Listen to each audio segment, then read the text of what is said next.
I never expected the day my husband's nurse handed me a simple envelope to change everything. My hands trembled as I unfolded it, and in that moment, I realized how little I truly knew the man I had loved for over 30 years. What I found inside left me questioning every memory, every promise, every forever we had shared. The envelope felt heavier than it should have, as if the paper itself carried the weight of secrets I never wanted to know. I stared at the nurse, unsure whether to demand an explanation or just run from the room. Her eyes, calm but wary, told me everything I didn't want to hear. She knew this letter would shatter me. My fingers hesitated, trembling as I slowly tore the top. The sound was sharper than I expected, like a knife scraping against old wood. And suddenly the room felt colder. Emptier inside, the letter was typed neatly. Professional but intimate enough to make my heart ache. It wasn't from a bank, nor a lawyer I recognized. It was from someone who had known him better than I thought possible. My eyes scanned the first few lines and my chest tightened. There it was, a fund, hidden, unmentioned, meant for someone else. Someone whose name I had never wanted to hear. I sank into the chair, gripping the envelope as if it could anchor me to reality. For a long moment I couldn't breathe. Memories of our quiet evenings, our plans for retirement, the laughter we shared, everything blurred. How could someone I had trusted so completely have created a life, even partially in secret? My mind raced through decades of marriage, trying to find signs I had missed. I remembered the subtle phone calls, the strange receipts, the evenings he claimed to be working late. I had always brushed them aside, trusting him, loving him, believing in us.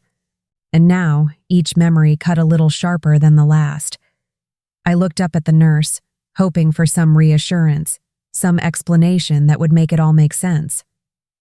But her expression was sober, almost pitying, and that only made the truth more unbearable.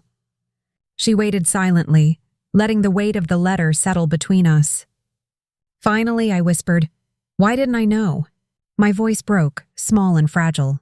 Her answer came softly, but it hit harder than any scream could, because he didn't want you to. The room seemed to spin. I gripped the arms of the chair, nails digging in, and felt a surge of anger that I hadn't allowed myself before. Anger at him, yes, but also at myself, for the blind trust I had given so freely. The letter fell from my fingers onto the floor, and I stared at it like it was poison. My mind was a storm of questions, each more urgent than the last. How long had this been going on?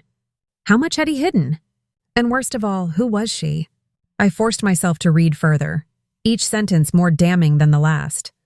The fund wasn't small.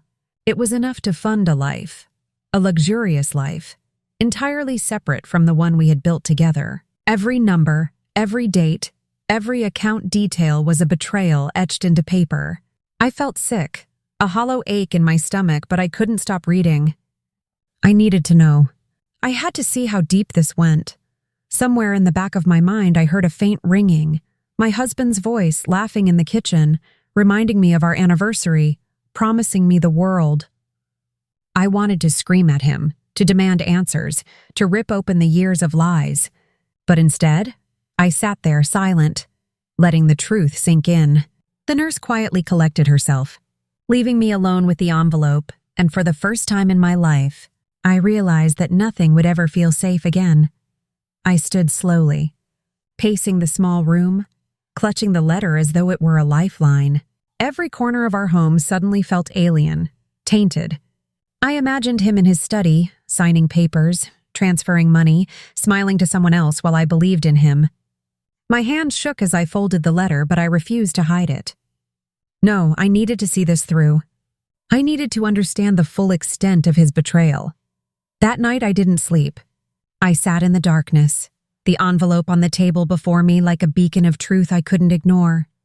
I thought about confronting him, about demanding every answer, every confession.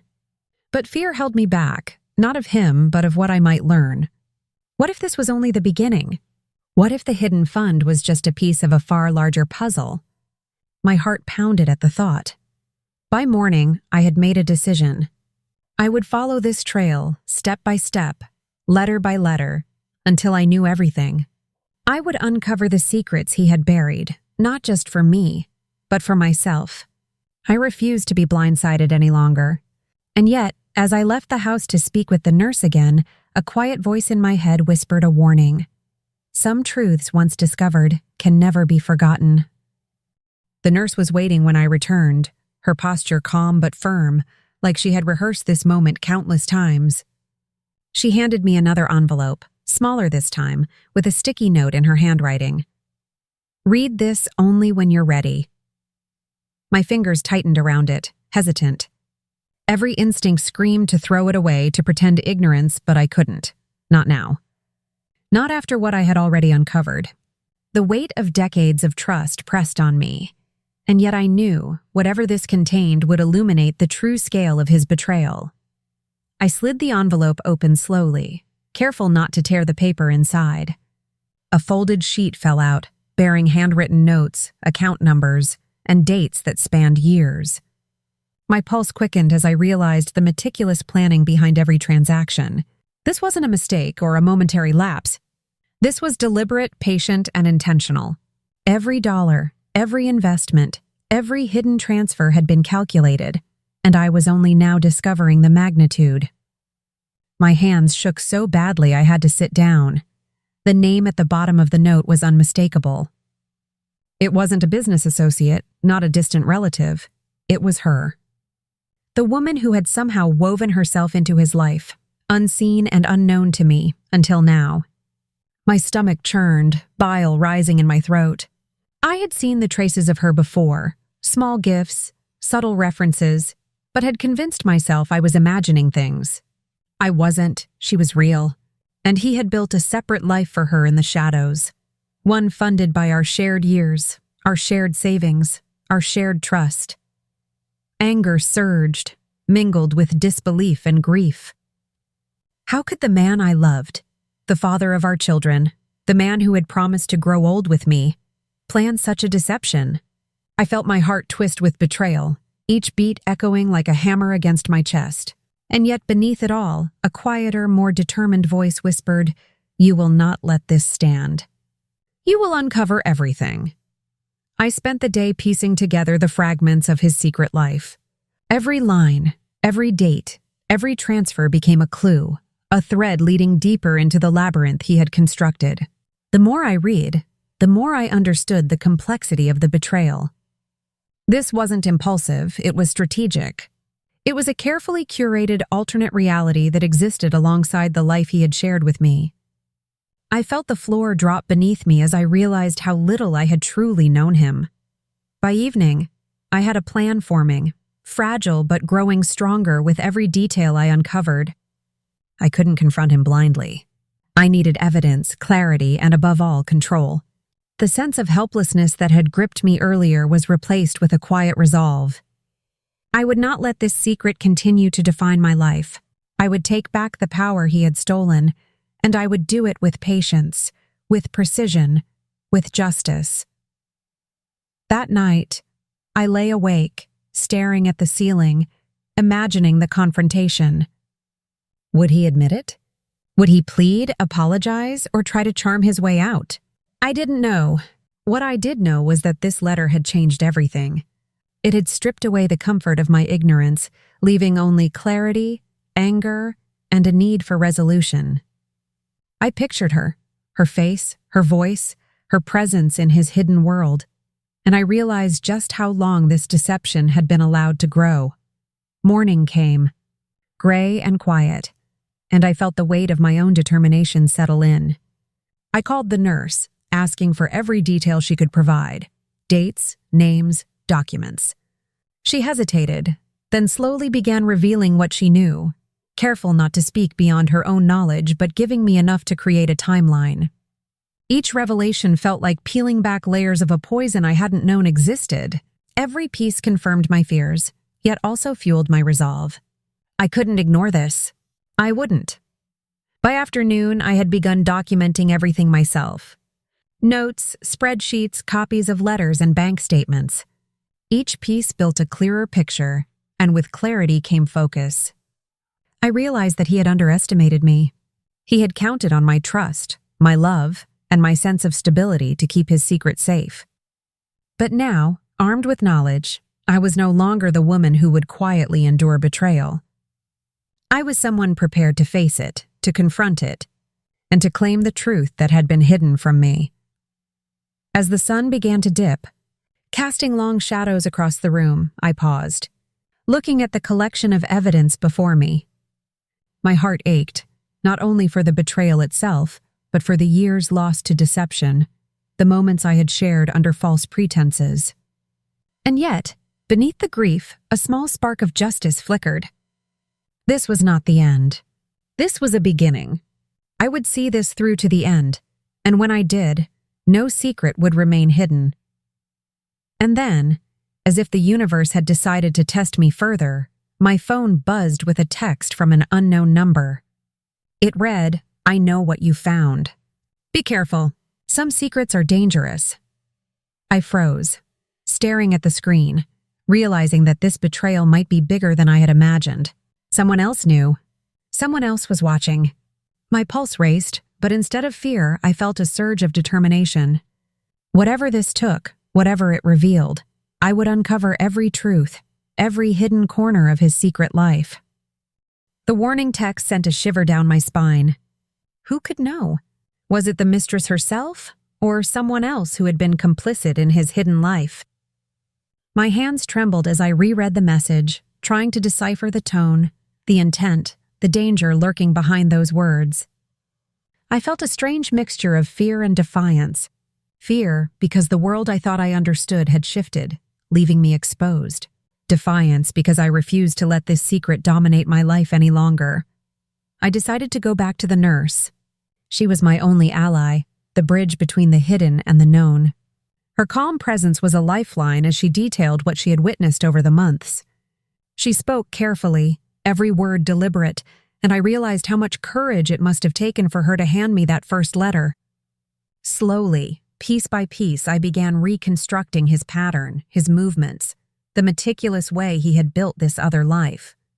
Every revelation hit harder than the last, yet I clung to it, knowing that knowledge was the first step toward reclaiming my own power. I found myself recalling moments I had dismissed: late nights, sudden trips, unexplained receipts. Memories once comforting now carried a bitter edge. I pictured him in his study, smiling at some clandestine correspondence, oblivious to my trust, oblivious to me. My chest tightened with a mix of rage and sorrow. I had loved him blindly, believed in a marriage that had existed only half as he presented it. And yet, despite the devastation, I felt a fierce clarity. I would not be crushed by this. I would confront, uncover, and claim the justice he had tried to hide from me. The nurse handed me a folder this time, thicker than the first envelope, containing bank statements, letters, and a small notebook filled with cryptic entries. Every page, every line spoke of a world he had created without me, a life funded with my trust and our shared resources. I traced the numbers with my finger, trying to reconcile them with the life we had built together. The sums were staggering, a quiet testament to the depth of his deception. It was more than money. It was the manipulation of time, trust, and love, all meticulously orchestrated. As I pored over the documents, I felt the emotional weight of the betrayal settle fully onto my shoulders. But alongside the pain, a spark of strategy began to form. I couldn't confront him blindly. I needed leverage, clarity, and undeniable proof.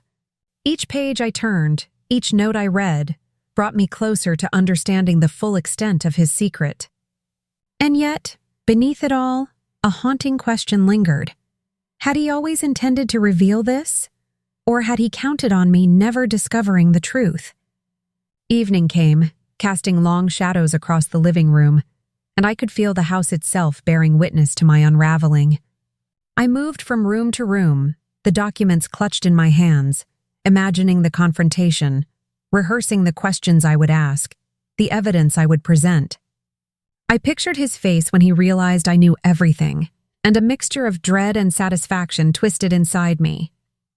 This wasn't just about uncovering the truth anymore. It was about reclaiming the life I had unknowingly handed over to someone else. That night, sleep eluded me. I sat at the kitchen table, lamp casting a warm circle of light over the documents, feeling both the weight of grief and the thrill of discovery. Every now and then, I would glance at the envelope from the mistress's fund, wondering about the life it had enabled, the secret moments it had paid for, the lies it had concealed.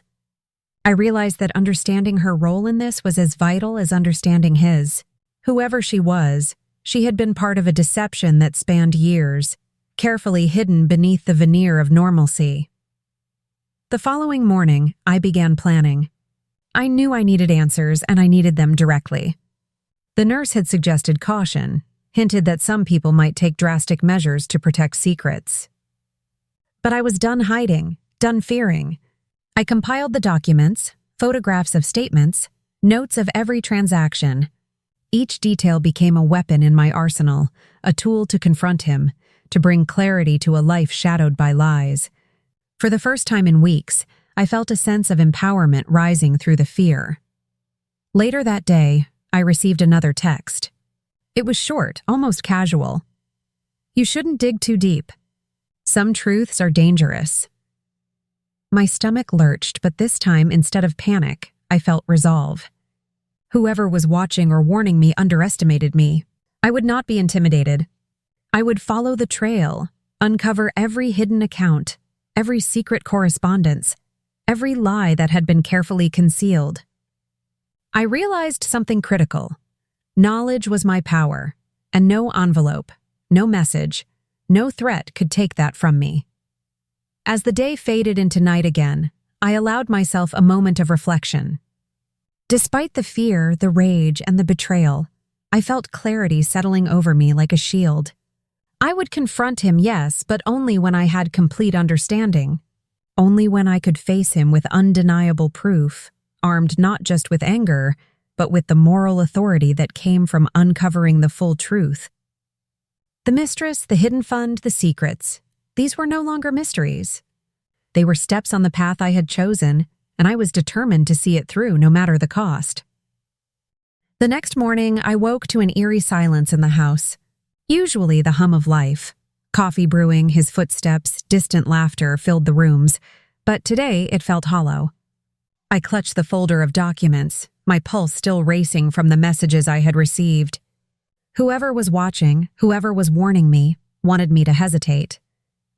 But I couldn't. I had tasted the truth and nothing would make me turn back now. I decided to start with the bank. If the funds existed, I needed proof from the source, an unbreakable link between his deception and the reality he had constructed. Sitting at my desk, I made calls, spoke to customer service under carefully worded explanations, and waited for confirmation. Each hold, each small delay, tightened the knot in my stomach. I pictured him in his study, probably confident that I would never question him. But the veil was gone. The ignorance that had protected him was no longer mine to bear. Hours later, the confirmation came. The numbers matched exactly what the letter and notes had revealed. My hand shook as I held the printout, the evidence undeniable. This was more than a betrayal of trust. It was a blueprint of a secret life built on deceit, and now it was in my hands. I felt a mixture of triumph and heartbreak, the kind that comes when reality outpaces hope, when love and loyalty collide with undeniable truth. He had trusted me with his heart, but withheld his actions entirely. The nurse called that evening, her voice quieter than usual. She hinted at others who might be involved, people I hadn't considered, lawyers, accountants, perhaps even friends who had knowingly participated. The complexity of it all sent a chill down my spine. I realized that confronting him directly without knowing the full scope could backfire. Patience, strategy, and caution were now as vital as the raw evidence I held. I had to assemble every piece before making a move. I spent the next few days diving deeper, tracking every transaction, every letter, every reference in the notes. The mistress had a life funded entirely by him, luxuries and comforts that had been mine by right of marriage. My mind reeled at the audacity, the premeditation, the careful orchestration. But amid the anger and disbelief, I found a strange clarity.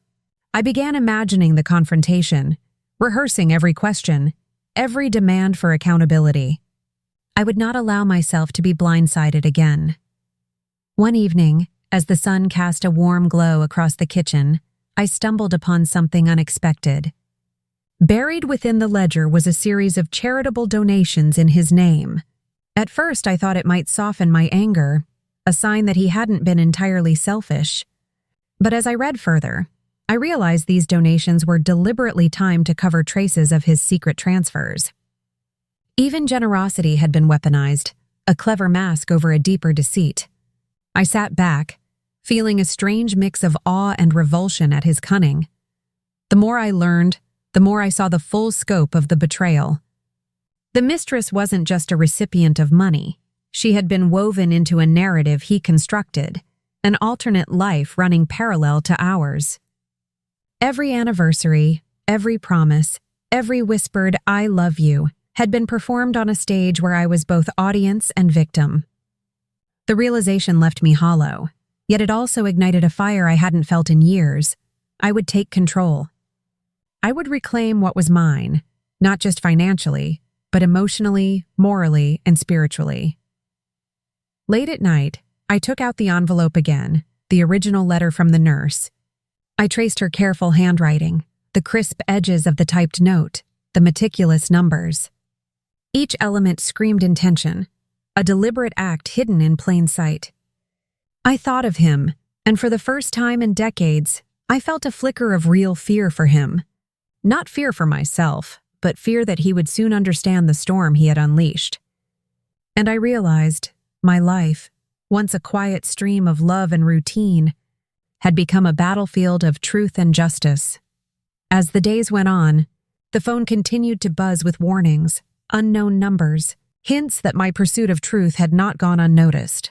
Someone, somewhere, was watching, tracking, perhaps even planning to intervene. And yet every warning strengthened my resolve.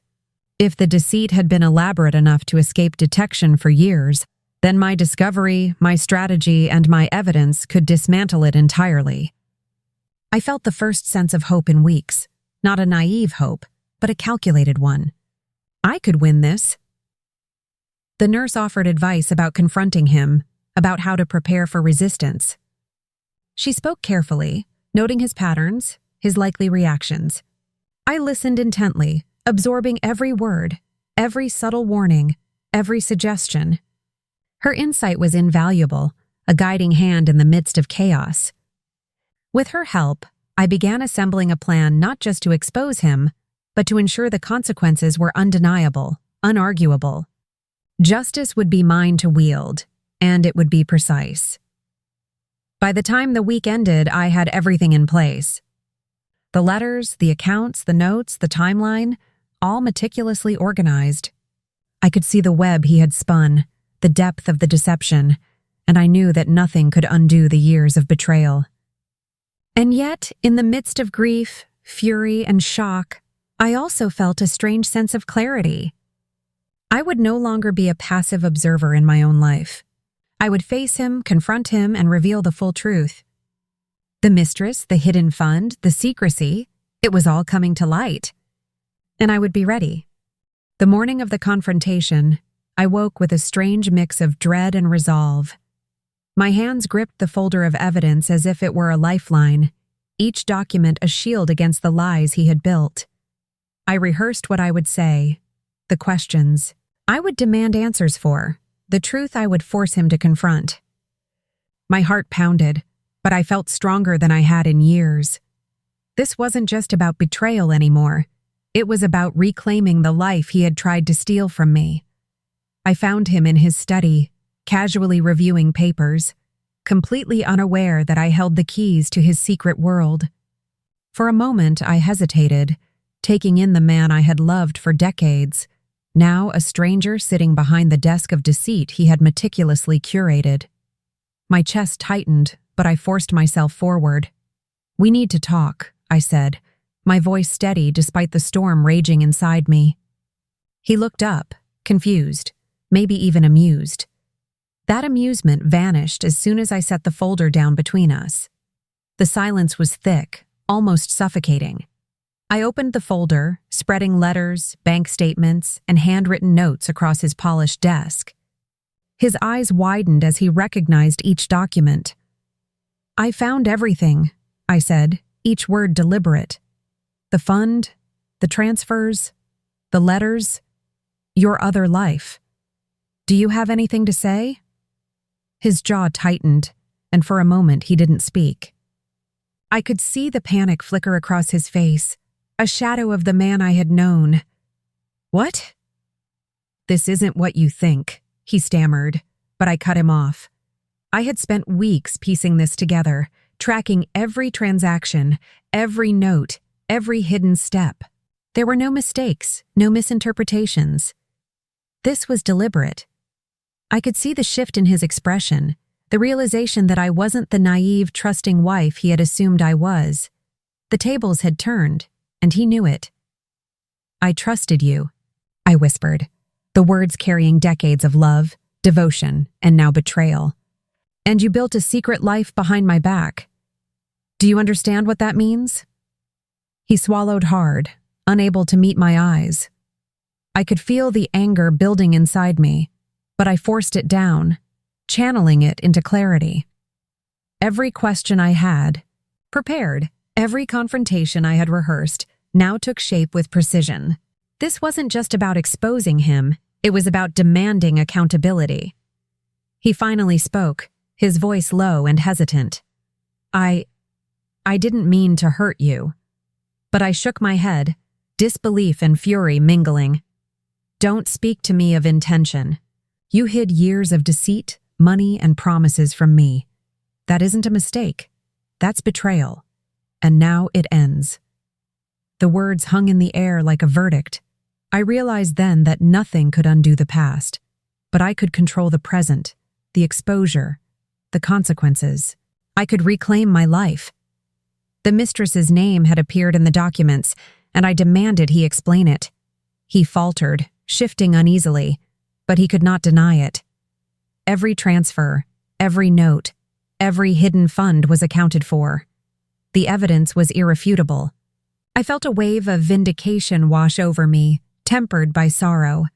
This was the man I had loved, reduced to a collection of lies, forced to face the truth I had uncovered. And in that moment, I felt a quiet, powerful clarity. I spent hours questioning him, each revelation peeling back another layer of the deception.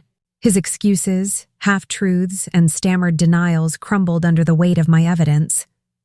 I realized the full scope of what he had attempted to hide. A life running parallel to ours, funded by our trust, our love, and our shared resources. The depth of betrayal was staggering, yet I remained composed. This was not a breakdown. This was reckoning. By late afternoon, I stepped back, allowing the silence to fill the room.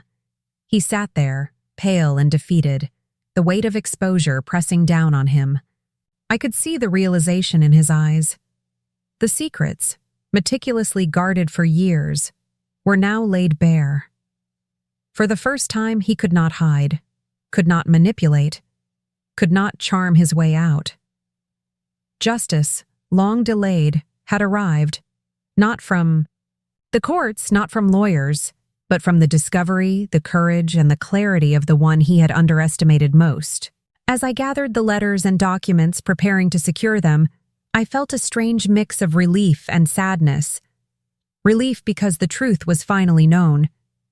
Sadness because the man I had loved was gone, replaced by the person who had orchestrated this hidden life. I realized that while the past could not be undone, I could determine how I moved forward.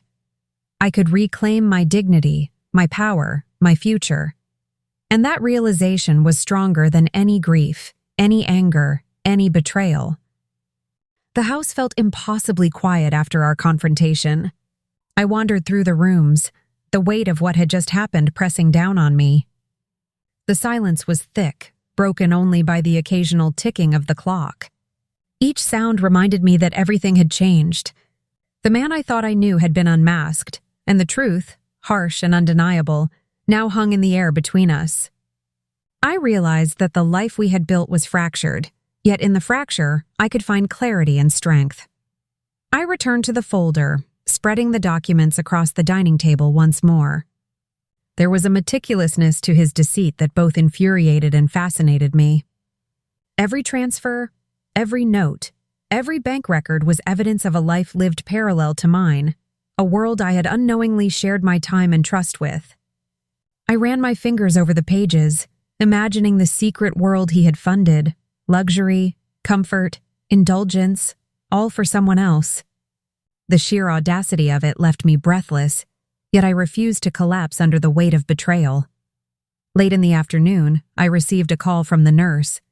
Her voice was cautious, almost protective, and she shared details I hadn't yet considered. Apparently, the mistress had been aware of the risks, had ensured that her identity and the fund remained hidden from everyone else. It was a revelation that made my stomach twist. Whoever she was, she had played a role in maintaining his secret with precision.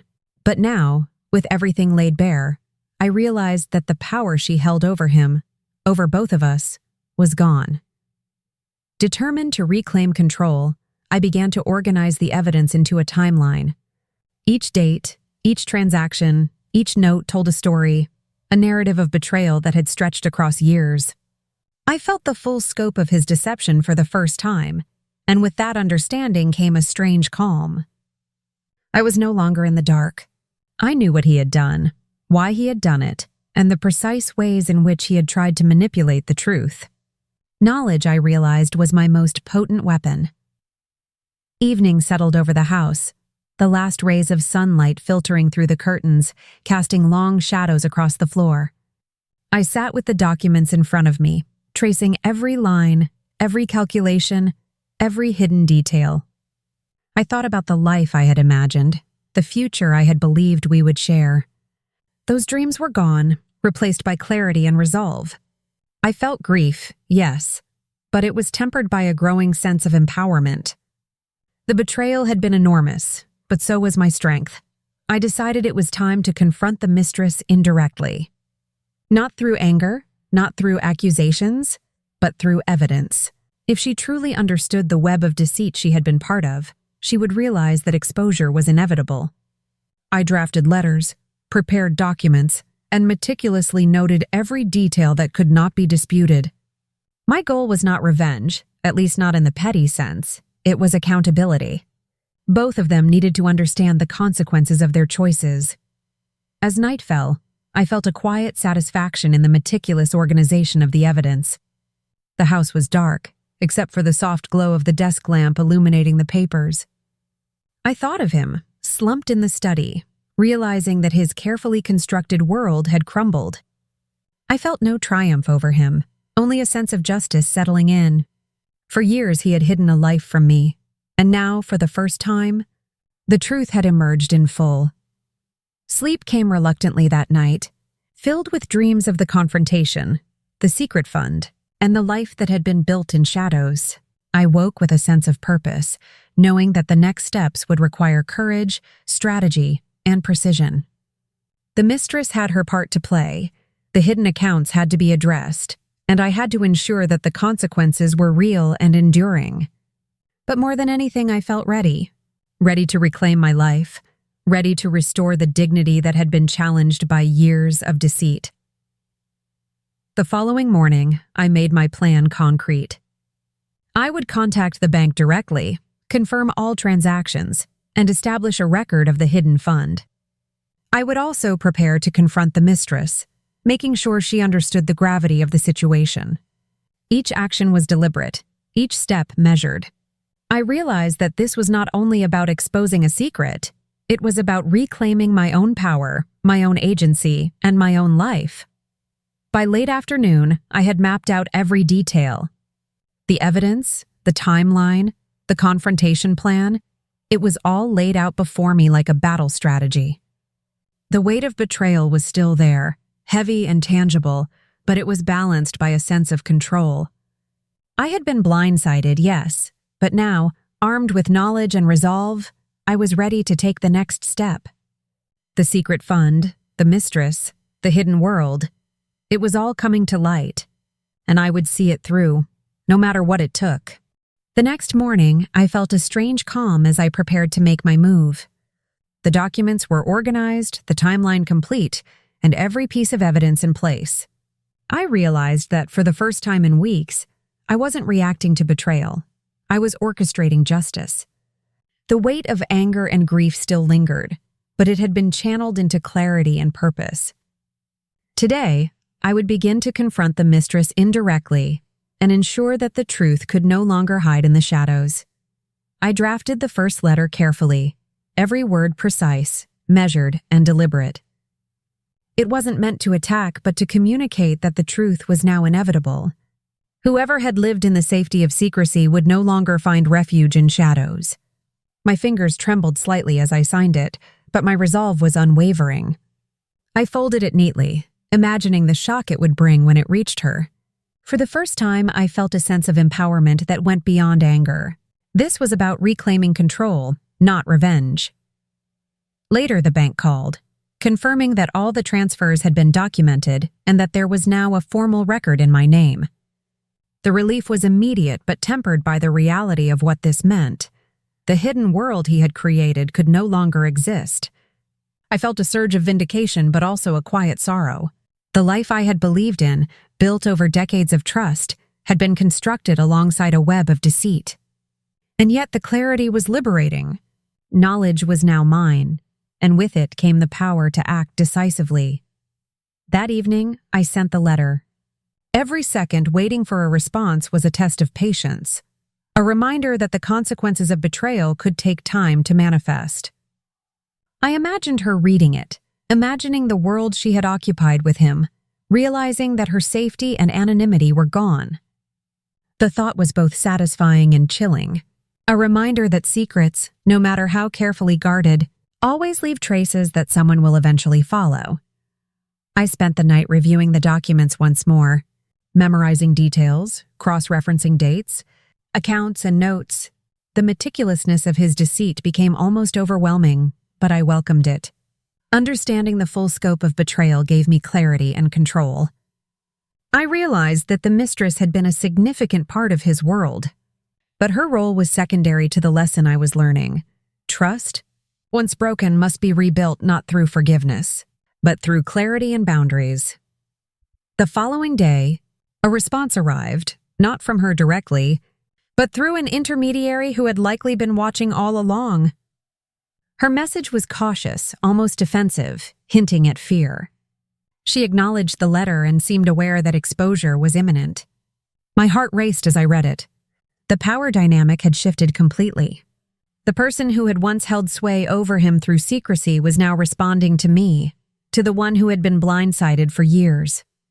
I felt a strange mixture of satisfaction and apprehension. Over the next few days, I continued to build the case, documenting every transaction, every note, every correspondence. I created a detailed record that left no room for denial, no room for reinterpretation. Each discovery, each revelation added to the momentum I felt. The storm of betrayal was still within me, but it had been transformed into a force for resolution. I wasn't seeking vengeance. I was demanding accountability and truth. Late one night, I paused to reflect. The house was quiet, the only sound the distant hum of traffic outside. I realized how much had changed, not just in my husband's hidden world, but within myself. I was no longer the trusting, passive partner.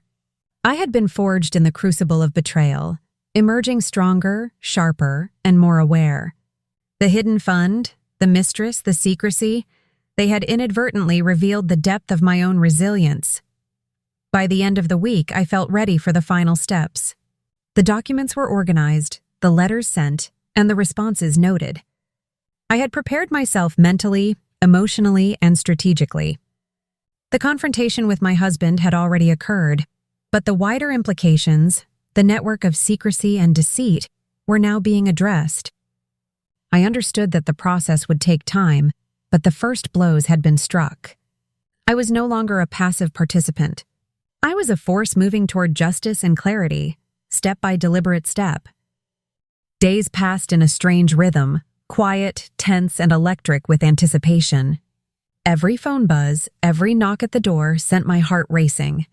The letters I had sent had stirred something, and I could feel the ripples of the truth moving through the hidden network my husband had relied upon. No one had expected me to discover everything, least of all him. I had been underestimated for decades, and now the consequences of his arrogance were beginning to unfold. I spent the mornings reviewing documents, the afternoons organizing every detail, and the evenings reflecting on the choices that had brought me here.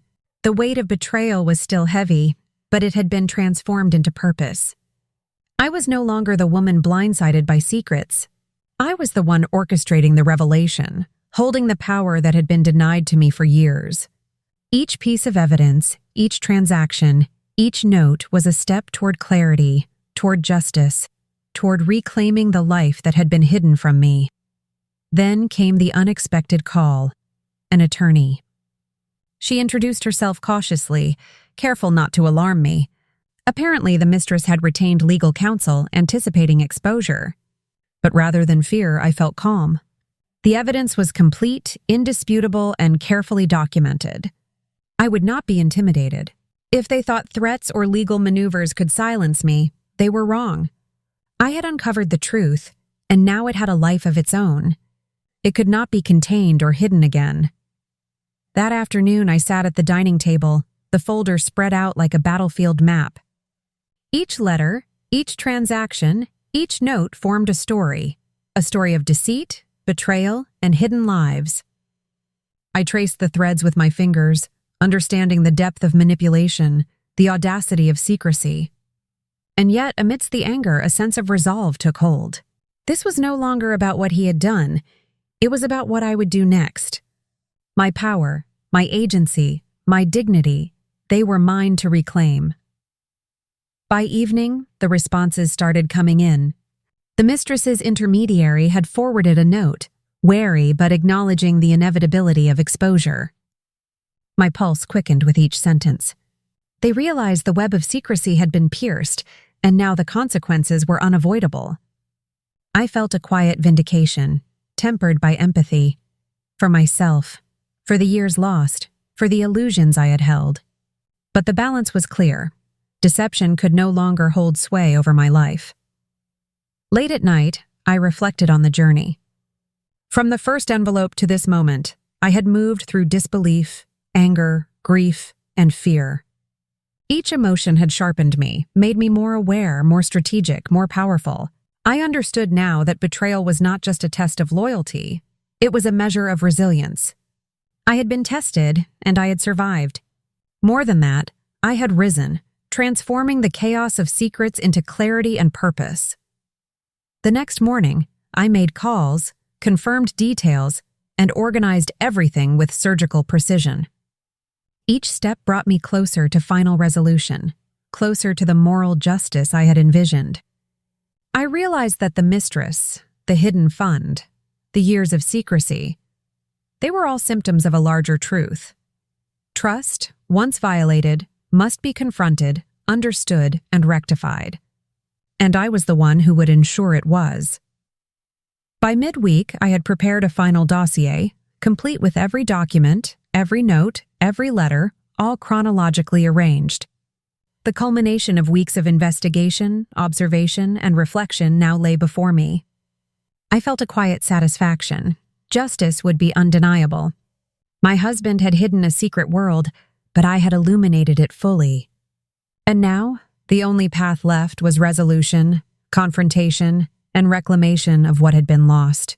The day arrived when I knew I could no longer wait. The dossier was complete, every letter, note, and bank statement meticulously organized. I felt a strange calm, the kind that comes when you are armed with truth. I had rehearsed every confrontation, every question, every demand for explanation. Today, the hidden world he had built could no longer exist in shadows. I was ready, not angry, not reckless, ready with clarity, evidence, and resolve. I found him in the living room, pretending normalcy, scrolling through his phone. He looked up, sensing a shift but not fully understanding. I set the dossier on the coffee table with a quiet authority. "Everything," I said simply. Every secret, every fund, every lie. It's all here. He froze, his fingers stiffening, and I saw the first flicker of fear in his eyes. For decades, he had assumed I would never uncover his hidden life. But the assumptions had been shattered, and I was standing in full view, unflinching. The confrontation began quietly, but each revelation built like thunder.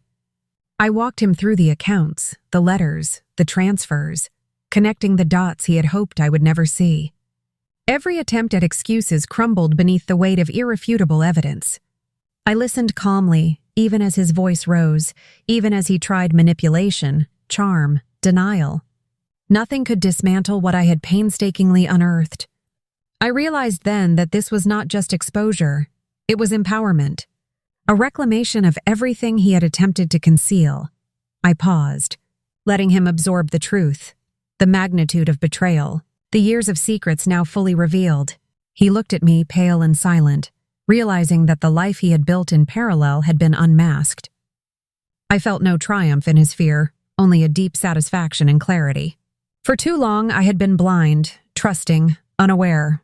Now, every secret, every hidden transfer, every deceitful act was illuminated, undeniable, and fully in my control.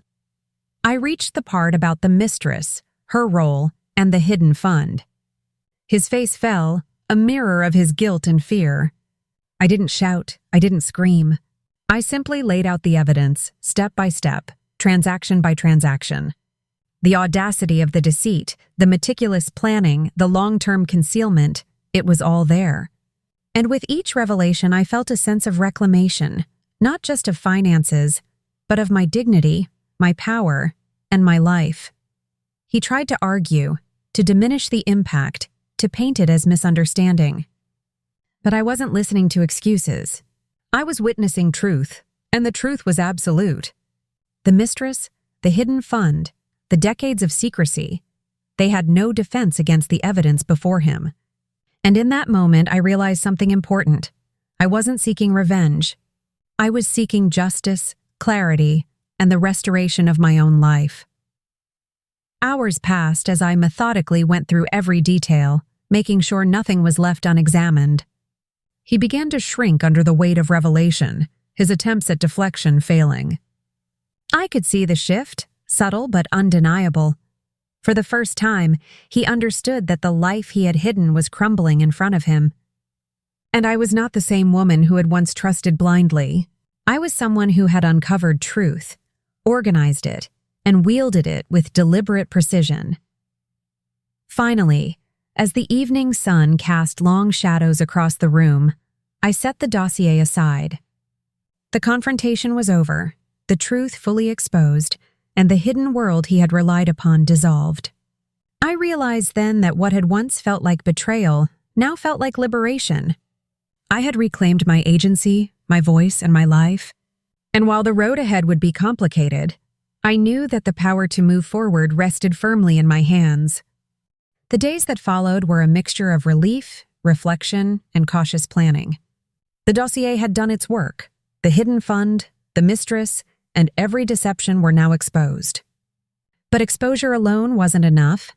I needed to ensure that the consequences were lasting, that no one could rebuild the world of lies that had haunted me for years. The calm after the storm felt strange, like stepping into a new world while carrying the weight of the old one, but it was also invigorating. I began contacting the bank, the lawyers and trusted friends who could help me ensure accountability. Every step was deliberate, every conversation careful. I realized that while anger had driven my initial discovery, strategy and clarity were necessary to truly reclaim my life. Each call, each meeting, reinforced the sense that I was no longer powerless. The hidden life he had built would no longer affect me, nor would it continue unchallenged. I was finally taking control. The mistress attempted a few subtle maneuvers, messages, hints, half-hearted attempts to sway outcomes, but I refused to engage emotionally. I let the evidence speak for itself. Each response I sent was calm, precise, and factual. Her attempts to intimidate or manipulate me failed because I no longer operated from fear. I operated from truth. The very tools of deception she had relied on. silence, secrecy, misdirection were now in my hands, transformed into instruments of clarity and justice. One evening, as I sat reviewing the final records, I realized just how much had changed. The home, once filled with whispers and shadows, now felt quiet in a different way, safe, reclaimed. I thought about the years of trust and love I had given, and how it had been exploited. But I also realized that this betrayal had revealed my own strength, resilience, and capacity for courage. I had survived the storm of secrets and emerged not broken, but empowered. The legal confirmations arrived over the next few days. Every transaction, every hidden account, every document was verified, creating a chain of accountability that could not be disputed. I felt a profound sense of satisfaction. This wasn't vengeance, but resolution. The life built in shadows was dismantled, not with anger alone, but with careful, deliberate action. I had turned betrayal into clarity, manipulation into transparency, and secrecy into empowerment. I spent that night reflecting on the journey. From the first envelope handed to me by the nurse to the final confirmations from banks and attorneys, the arc of deception had been fully revealed. And in its revelation, I found a deeper truth. The most profound betrayals, though painful, can also illuminate the depth of one's own courage. I had learned, above all, that knowledge and patience were more powerful than blind trust, and that justice, when carefully pursued, was inevitable. By the end of the week, I had a quiet moment alone in the garden, the sun warming my face. I realized that while the hidden fund and the mistress had once represented betrayal, they now symbolized clarity. The storm had passed, and I was standing in the sunlight, unafraid, ready to rebuild, to reclaim, to live fully. The past could not be undone, but its power over me had ended. The truth had freed me. As I prepared for the final step, closure with him, I understood that confrontation had already done its work. I no longer needed to argue, plead, or demand attention. The evidence, the clarity, and the accountability had spoken. The hidden life had crumbled, and I had emerged whole.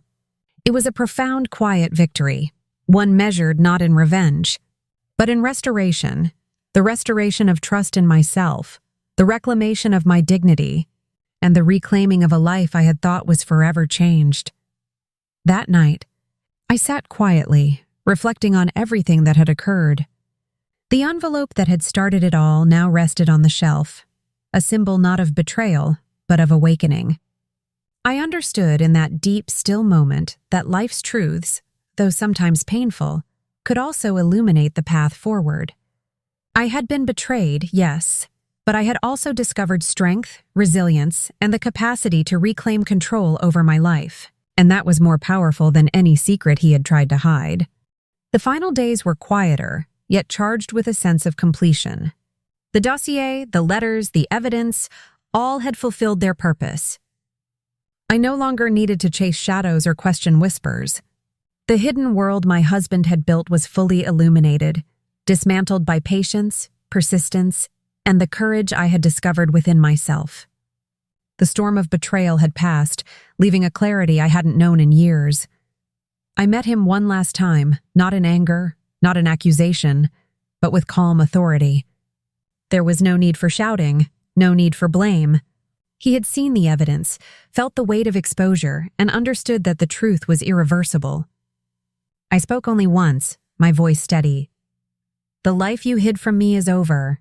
I have reclaimed what was mine, and I will live free of deceit." His silence spoke volumes, no denial, no excuses, just acknowledgement. And in that silence, I felt the full power of resolution.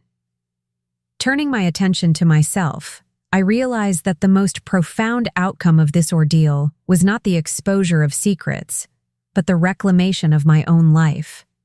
I had learned that trust is precious, but self-respect is even more vital. While he had spent decades constructing lies, I had spent weeks discovering truth and, in doing so, rediscovered my own strength. The power to move forward, to heal, and to rebuild rested entirely with me. I took steps to protect the future, securing finances, legal documents, and boundaries that would prevent history from repeating itself. Every action was deliberate, measured, and precise. I realized that while betrayal can shake the foundation of life, it cannot destroy the core of a person who refuses to be broken. I had emerged not just intact, but stronger, wiser, and more resilient than ever before. In the quiet moments, I reflected on the role of the nurse who had handed me the first envelope, the courage it had taken to reveal the secret.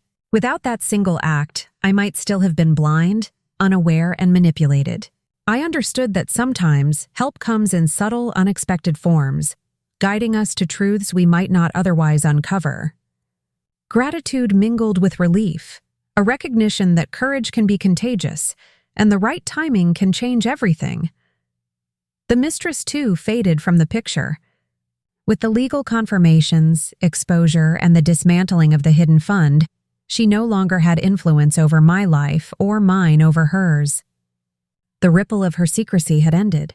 In that space, I found a profound sense of liberation. The past, though painful, had been fully revealed, and the future was mine to shape, unshadowed by deceit. I spent the following weeks rebuilding routines, reclaiming spaces, and embracing life with renewed clarity. The betrayal had left scars, yes, but also lessons. Lessons in resilience, discernment, and the power of uncovering truth. I learned that sometimes the greatest acts of justice are not dramatic confrontations, but quiet, deliberate reclamations of one's own life and agency. And finally, I understood that my journey through betrayal had gifted me with an unshakable truth. No one can diminish the value of your life without your consent. Secrets can be hidden, lies can be told, but clarity, courage, and self-respect cannot be taken. I had faced deception, exposure, and fear, and emerged whole, empowered, and free. The envelope rests on my shelf now, a silent reminder of the path I walked, from betrayal to clarity, from grief to empowerment. I smile quietly, knowing that while his secrets once controlled my life, my courage and determination reclaimed it. The hidden fund, the mistress, the years of secrecy, they are all behind me, and I am free. If this story moved you, please like, share, and subscribe for more. Tell me in the comments where you're watching from. I love reading your thoughts.